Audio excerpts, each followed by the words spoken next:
तो movie start होती है एक एक्टर को दिखाते हुए जो अपने डायलॉग्स की प्रैक्टिस कर रहा है। मूवी में वो एक प्रीस्ट है और उसे किसी बच्ची का एक्सॉर्सिज्म करना है। स्क्रिप्ट में कुछ होली वर्ड्स थी जिसे वो पढ़ रहा था और ये पढ़ते हुए हम देखते हैं कि एकदम से इस सेट की लाइट्स फ्लिकर करने लगी। जिस कमरे में वो खड़ा था वो कमरा तेजी से हिलने लगा और एकदम से किसी ना दिखने वाली चीज ने उस एक्टर के ऊपर हमला करके उसे मार डाला। सीन यहीं से कट होता है और हमें ली और एंथनी को दिखाया जाता है। एंथनी एक ड्रग एडिक्ट है, इसी वजह से उसका और उसकी बेटी का रिलेशन बहुत खराब है। उसकी बेटी उसे डैड तक नहीं कहकर बुलाती और ये सब तब से है जब से एंथनी की वाइफ की डेथ हुई है। अपनी वाइफ वाले हादसे से पहले एंथनी एक एक्टर हुआ करता था, लेकिन उस हादसे के बाद वो नशे की लत में लग गया और उसने सारा काम छोड़ दिया। अब तकरीबन 2 साल रिहैबिलिटेशन सेंटर में रहने के बाद एंथनी काफी हद तक स्टेबल हो चुका था, इसीलिए उसे दोबारा मूवीज में रोल मिलना शुरू हो गए थे और अब उसे रोल दिया गया था उसी एक्टर का जिस एक्टर को हमने मूवी में मरते देखा है। ये रोल मिलने के बाद एंथनी बहुत खुश था। वो चर्च में जाता है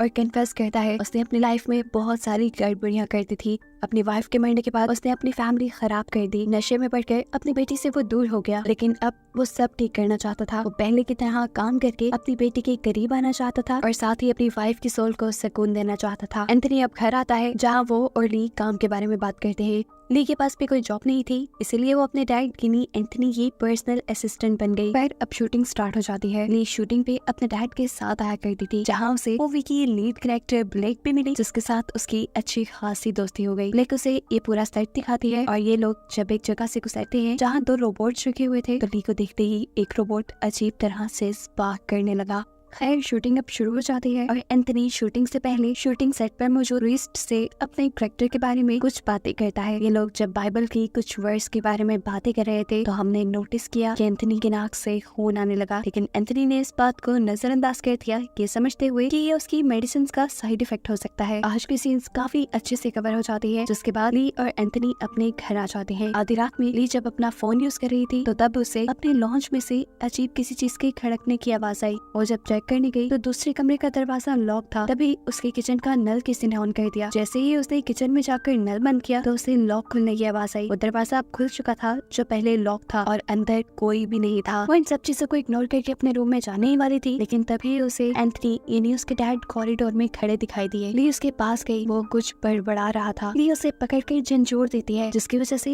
एक मरतबा के लिए एंथनी घबरा जाता है, लेकिन फिर उसे लगा कि शायद वो नींद में चल रहा था। अगले दिन एंथनी जब शूटिंग के लिए जाता है और डायलॉग प्रैक्टिस कर रहा होता है तब वो ये सब अच्छे से नहीं कर पा रहा था। डायरेक्टर भी अब गुस्सा हो गए थे। डायरेक्टर से कहते हैं तुम अपनी जिंदगी में होने वाली हर बुरी चीज को याद करो, शायद फिर तुम अपनी दुखिया एक्सप्रेशन अच्छे से दे पाओगे। और यहाँ पर हमें उसके बचपन का एक फ्लैशबैक दिखाया जाता है जब वो कॉन्वेंट में रहा करता था और फादर वहाँ के बच्चों को अब्यूज करते थे। खैर एंथनी दोबारा अपने डायलॉग्स की प्रैक्टिस शुरू कर देता है। इस मरतबा जैसे ही उसने ये डायलॉग्स वाले पेपर्स खोले तो उसके अंदर कुछ ना कुछ लिखा हुआ था। अंदर डीमन की ड्रॉइंग्स बनी हुई थी और लिखा हुआ था एंथनी इस मरतबा तुम्हें मुझसे कोई नहीं बचा सकता। वही डायलॉग्स वाले पेपर रखकर अपनी ड्रॉ खोलता है कोई चीज लेने के लिए, तो ड्रॉ में उसे एक क्रूसीफिक्स दिखता है। क्रूसीफिक्स को दिखाते ही एकदम से फ्लैशबैक में उसके बचपन की जिंदगी भी दिखाई जाती है, जहाँ पर ऐसा ही क्रूसीफिक्स पहले उसके पास हुआ करता था। अब थोड़ी देर में ली यहाँ पर आती है और उससे पूछती है कि आपको प्रॉब्लम कहाँ पर आ रही है, आप डायलॉग क्यों नहीं डिलीवर कर पा रहे। तब एंथनी कहता है कि मैं बाइबल की होली वर्ड्स को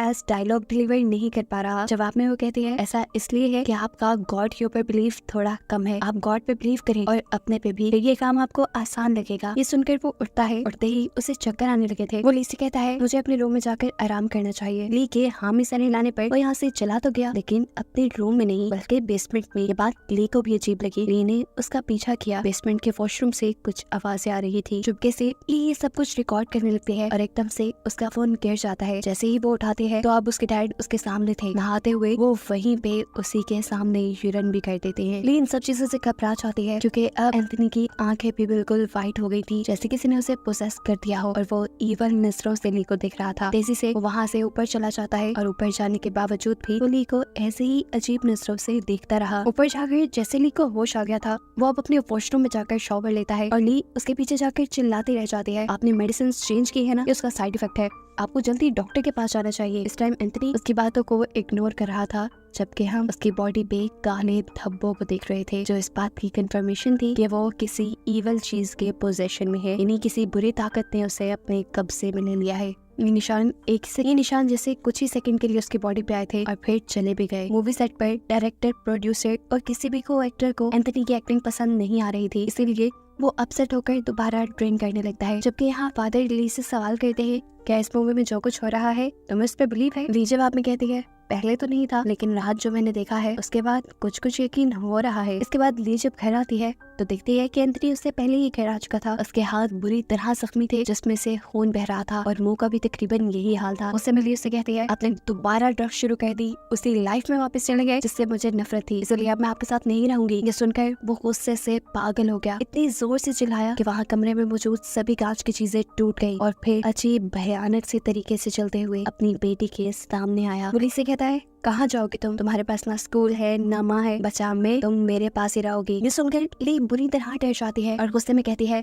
एंथनी दूर रहो मुझसे। इसके जवाब में वो कहता है, एंथनी नहीं हूँ मैं। ली बहुत ही ज्यादा डर चुकी थी। वो अगले दिन शूटिंग के सेट पर जाकर फादर से मिलती है और फादर को एंथनी की सारी सिचुएशन बता देती है। एंथनी अब रातों को वॉशरूम में कुछ न कुछ बोलता भी था जो उसने रिकॉर्ड किया हुआ था। फादर जब ये सुनते हैं तो वो खुद भी घबरा जाते हैं, क्योंकि ये मामला बहुत बड़ा था। इस रिकॉर्डिंग में एंथनी खुद डीमन मुलॉक को बुला रहा था और ये काफी खतरे की बात थी। फादर ली से कहते हैं, तुम अपने घर चली जाओ, मैं कुछ भी करने से पहले डीमन मुलॉक और एंथनी के ऊपर और रिसर्च करना चाहता हूँ। रात में दिखाया जाता है जब फादर डीमन मुलॉक के ऊपर रिसर्च कर रहे थे, तब एंथनी बुरी तरह तड़प रहा था और यहाँ खुद फादर के इर्द गिर्द भी अजीब सी एनर्जी उन्हें महसूस होने लगी थी। यहाँ पर एंथनी की लाइफ का एक फ्लैशबैक दिखाया जाता है जहाँ पर वो बच्चा था, वो फादर के रूम में गया था और फादर ने उसे अब्यूज किया था। अब शूटिंग का टाइम भी हो चुका था। एंथनी अपने डायलॉग्स बोलने की कोशिश करता है, लेकिन उसकी एक्टिंग में इतना मजा था ही नहीं। सारे उसे टोक देते हैं और इस चीज से एंथनी को गुस्सा आ जाता है। उसके हाथ में पकड़ा हुआ क्रूसिफिक्स वो फेंक देता है और तेजी से स्टेयर्स की रेलिंग पे हाथ मारते हुए नीचे उतरता है। उसकी आंखें बिल्कुल वाइट हो चुकी थी, ऐसे जैसे किसी चीज ने उसे पोसेस कर लिया हो। स्टेयर्स से नीचे उतरते ही अजीब तरीके से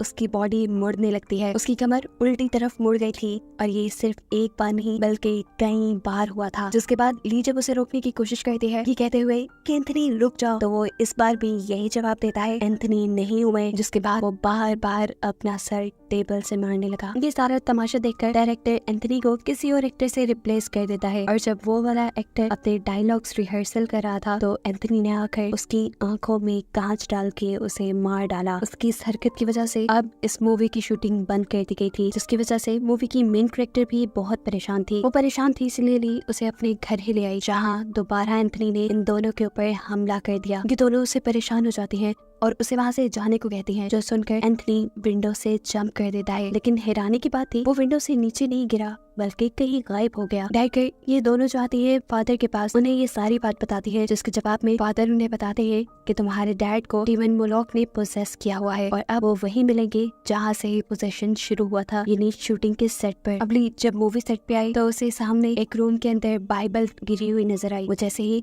उसे उठाने के लिए रूम के अंदर जाती है तो एकदम से उसके पीछे एंथनी आकर खड़ा हो जाता है। डायरेक्टर वो बाइबल की वर्ड्स को पढ़ने लग जाती है और एंथनी यानी वो डीमन भी अब उसके साथ साथ उन्हीं वर्ड्स को पढ़ा था। जैसे ये वर्ड्स उसके ऊपर कोई असर ही न कर रही हो, डीमन उससे कहता है कि ये मैं सदियों से सुनता आ रहा हूँ और अब ये मेरे ऊपर कोई काम नहीं करती। ली अब डीमन से कहती है, प्लीज एंथनी को छोड़ दो, वो मर रहा है। जवाब में डीमन कहता है, वो तो सालों से मर रहा है। ये कहते ही वो डीमन ली के ऊपर हमला कर देता है, लेकिन ली के हाथ में इस टाइम क्रूसीफिक्स था, जिसे वो उस डीमन के सर पे लगाती है और डीमन उसे छोड़ देता है। ये क्रूसीफिक्स उसके सर पे लगाने की वजह से डीमन की पावर्स थोड़ी कम हुई थी। ऐसे में जहाँ फादर और ब्लैक को भी डीमन ने पैरालाइज किया हुआ था, वो भी उसकी पोजीशन से छूट जाते हैं। अब फादर डीमन से कहते हैं, तुम एंथनी की बॉडी छोड़ दो और मेरे अंदर आ जाओ, क्योंकि फादर खुद एंथनी का एक्सॉर्सिज्म करने में कामयाब नहीं हो पा रहे थे। डीमन भी उसकी बात मानते हुए एंथनी को छोड़कर फादर के अंदर आ जाता है। यहाँ से अब मूवी फ्लैशबैक में जाती है और हमें ये रीजन दिखाई जाती है कि क्यों उस डीमन ने सिर्फ एंथनी को ही पकड़ा था। असल में एंथनी बचपन में जब कॉन्वेंट में रहता था तब फादर उसे अब्यूज किया करते थे और अब्यूज करने के बाद उसके सर पे